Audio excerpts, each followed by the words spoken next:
就是因为真侪乡亲对这疫苗也有顾虑，但目前还阁有28,000剂一剂疫苗无人住，5月底6月中就要过期啊。伫昨指挥中心的透露讲啊，还阁有80几万剂一剂疫苗6月15进前就陆续到台湾，啊，真正住袂了要安怎？只好加报废。前疾管局长苏益仁建议讲，目前住完这个一剂疫苗出现有血胶情形的，差不多拢是50岁以下的少年女性。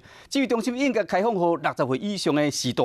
加少年男性去做，安尼就袂浪费食这个珍贵疫苗啊！感染科医生这个黄立明是讲，指挥中心无的确会使甲 AZ 公司申请退费，避免浪费。离 AZ 疫苗过期的日子愈来愈近，专家建议无应该继续开放顺位注射，应该开启其他办法。因为有些还没有运嘛，是不是可以找原厂商商量一下说，我有一部分是不是可以就不要购买了？可能会有点赔款啊。然后或者说有没有什么方案可以换疫苗，换成别的疫苗？后美国国陆续解封，注射疫苗的民众即马出入境唔免隔离。前疾管局长苏益仁嘛建议指挥中心应该减少已经注疫苗的人的检疫时间。打过疫苗抗体阳性或者 PCR 阴性。